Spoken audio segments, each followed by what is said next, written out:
तर पुन्हा एकदा जाऊया आपले प्रतिनिधी प्रमोद जगताप यांच्याकडे। प्रमोद, आत्ताच या दोन प्रतिक्रिया आपण ऐकलेल्या आहेत, म्हणजे तूर्तास निवडणुका ज्या घोषित करण्यात आलेल्या आहेत त्या होणार आहेत, ज्या घोषित झालेल्या नाहीत त्या घोषित करण्यासाठी सुद्धा या ठिकाणी अनुमती आहे।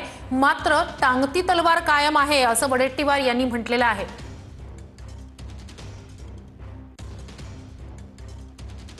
अगदी वडेट्टीवार जसं म्हणाले टांगती तलवार कायम आहे, तर ती टांगती तलवार 57 ठिकाणच्या उमेदवारावरती काही प्रमाणावरती असणार आहे। पण श्रुती, निवडणुका होणार आहेत ही खूप मोठी गोष्ट आहे। बांटे आयोगाच्या अहवालाला खरं तर खूप मोठ्या प्रमाणावरती विरोध केला गेला होता। इंदिरा जयसिंग ज्या वरिष्ठ वकील आहेत त्यांनी देखील हा मुद्दा आज युक्तिवादादरम्यान उपस्थित केला होता आणि त्याच अनुषंगाने बोलण्यासाठी ज्यांच्या वतीने इंदिरा जयसिंग यांनी युक्तिवाद केला होता ते मंगेश ससाने आहेत। मंगेशजी, तुमचा मुद्दा कोर्टानं काही प्रमाणामध्ये विचारात घेतलेला आहे पण निर्णय दिलेला नाही, कारण तुम्ही म्हटलेलं की 50% पुढे ओबीसींवरती अन्याय होतो 50%च्या आत गेल्याच्या नंतर। नक्कीच आज ओबीसींसाठी खूप आशादायक दिवस आहे, खूप चांगला दिवस आहे।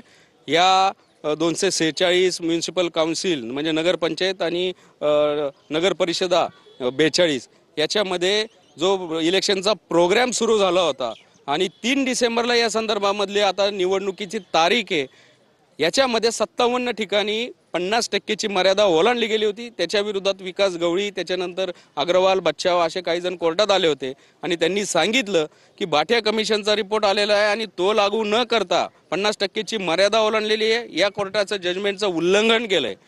याच्यावर आमच्या वतीनं आम्ही जोरदार युक्तिवाद केला। इंदिरा जयसिंग आमच्या सिनियर ॲडव्होकेट तिथं होत्या, गोपाल शंकर नारायण आमच्या वतीने तिथं होते।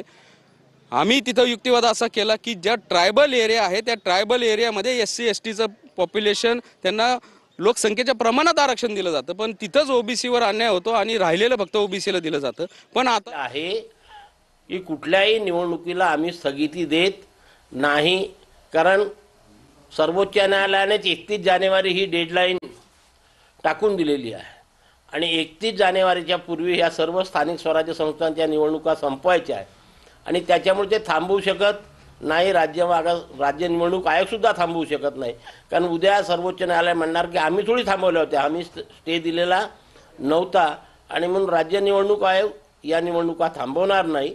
27% आरक्षणासह 31 जानेवारीच्या पूर्वी ह्या सर्व निवडणुका घेतील आणि सर्व स्तरावरच्या निवडणुका 27% आरक्षणासहित होणार असल्यामुळे पुढे सर्वोच्च न्यायालयापुढे सुद्धा हा फार मोठा पेच निर्माण होणार आहे की एवढ्या निवडणुका रद्द करून किंवा पुढे ढकलून किंवा रद्द करून आपण समाजाचं नुकसान करू शकत नाही। आणि मी जसं बोललो यापूर्वी सुद्धा की जेव्हा इंदिरा साहनीचा निकाल 1993 मध्ये आला, 92 मध्ये, तेव्हा शिक्षण आणि नोकरी या दोनच क्षेत्रामध्ये 50%च्या मर्यादेच्या आत ओबीसी समाजाला आरक्षण द्या अशा प्रकारची तरतूद त्या सर्वोच्च न्यायालयाच्या निकालामध्ये होती आणि 1994 मध्ये ओबीसी समाजाला स्थानिक स्वराज्य संस्थेमध्ये 27% राजकीय आरक्षण देण्याचा निर्णय लोकसभा आणि राज्यसभेमध्ये बिल पारित करून घेण्यात आला। त्याप्रमाणे एवढ्या दिवसापासून त्याची अंमलबजावणी सुरू आहे आणि आता त्या अंमलबजावणीला कुठेतरी ज्याला काय म्हणून धक्का लावून इथे सुद्धा 50%ची मर्यादा असायला पाहिजे अशा प्रकारचा जो अर्थ काढला जात आहे तो मला वाटतं चुकीचा आहे। शैक्षणिक आणि ज्याला काय नोकरीतलं आरक्षण हे वेगळं आहे आणि राजकीय आरक्षण वेगळं आहे। याच्याकरता की 60% ओबीसी समाजाला फक्त 27% आरक्षण आहे आणि ते सुद्धा कमी कमी होत जाऊन उद्या जर 0% आरक्षण ओबीसीचं झालं तर ओबीसीच्या राजकीय कार्यकर्त्यांचं फार मोठं नुकसान त्यामुळे होणार आहे। आणि म्हणून माझी केंद्र सरकारला आपल्या माध्यमातून पुन्हा एकदा विनंती आहे की हे सर्व धाकधूक थांबवण्याकरता त्यांनी संविधानाच्या कलम 243D6 आणि 243T6 मध्ये अमेंडमेंट करून कायमस्वरूपी हा प्रश्न निकाली काढावा। निवडणुका होत आहे, आनंदाची बाब आहे, मात्र ज्या पद्धतीने 50%ची मर्यादा ओलांडून असं न्यायालयाने सांगितलं, निवडणूक झाल्यानंतर निवडून आलेल्या उमेदवारांना कुठतरी टांगती तलवार होऊ शकते। 57 जे आलेले आहे 57 ठिकाणी नाही, त्याच्यावर सुद्धा आज सर्वोच्च न्यायालयाने सांगितलेलं आहे की सध्या आम्ही कुठल्याही गोष्टीला स्थगिती देत नाही। मी आताच आपल्याला सांगितलं की एक 4 महिन्यापूर्वी ह्या निवडणुका घ्या अशा प्रकारचा आदेश जेव्हा सर्वोच्च न्यायालयाने केला तेव्हाच असं म्हटलं होतं, सर्वोच्च न्यायालयानेच म्हटलं होतं की 2022च्या पूर्वी जी परिस्थिती होती त्यानुसार निवडणुका घ्या. ह्या निवडणुका त्या सर्वोच्च न्यायालयाच्या निर्णयानुसार होत आहेत. आणि म्हणून आता सर्वोच्च न्यायालयापुढे सुद्धा पेच आहे की आधीचा एक निर्णय, नंतरचा एक निर्णय आणि आता तर पुन्हा ही पिटिशन, म्हणून कोणत्या निर्णयाला आपण संरक्षण द्यायचं हा पेच सर्वोच्च न्यायालयापुढे सुद्धा निर्माण झालेला आहे. म्हणून मला वाटतं सध्या तरी या 27% आरक्षणाला भविष्यात धक्का लागणार नाही. सर, आता या सगळ्या आरक्षणावर टांगती तलवार आहे सर. आता ज्या निवडणुका होईल म्हणजे नागपूर महानगरपालिका असेल, जिल्हा परिषद असेल, तुम्ही राजकीय पक्षांना आवाहन कराल का? तर आपण थेट जाऊया. आपले प्रतिनिधी प्रमोद जगताप आहेत आपल्याकडे. प्रमोद, आत्ताच आपण या सगळ्याच प्रतिक्रिया ज्या काही ऐकतोय, एकंदरीतच निवडणुकांच्या संदर्भातले ही महत्त्वाची अपडेट आहे. ज्या घोषित झालेल्या आहेत त्या निवडणुकांना स्थगिती नाहीये, मात्र अंतिम निकाल जो आहे कोर्टाचा तो या सगळ्याच निवडणुकांना बांधील असणार आहे आणि त्यात मर्यादा याचा सातत्यानं उल्लेख सुप्रीम कोर्टात करण्यात आलेला आहे आरक्षण मर्यादेचा.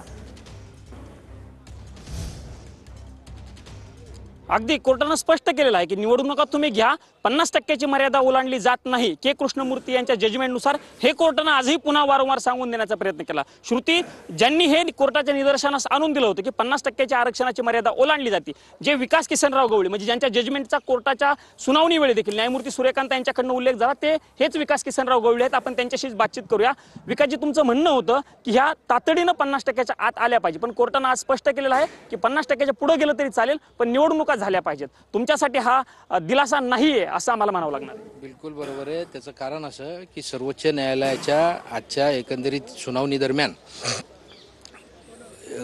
50% रिलीफ आम्हाला मिळाला. जिल्हा परिषदा आणि महानगरपालिका ह्याच्यामध्ये ज्या निवडणुका बाकी आहेत त्या निवडणुकांमध्ये तुम्ही 50%ची मर्यादा ओलांडता येणार नाही, किंवा थोडक्यात subject to outcome of this petition हा जो विषय वारंवार येतोय तो त्या जिल्हा परिषद आणि पंचायत समिती महानगरपालिकेमध्ये येणार नाही. कारण त्या ठिकाणी के कृष्णमूर्तीचं जे 2010चं डिसिजन आहे त्याची अंमलबजावणी त्या ठिकाणी करायला सांगितलेलं आहे. विकास किसनराव गवळी केसची सुद्धा अंमलबजावणी नगरपंचायत आणि नगर परिषदेसाठी मात्र हा दिलासा नाहीये.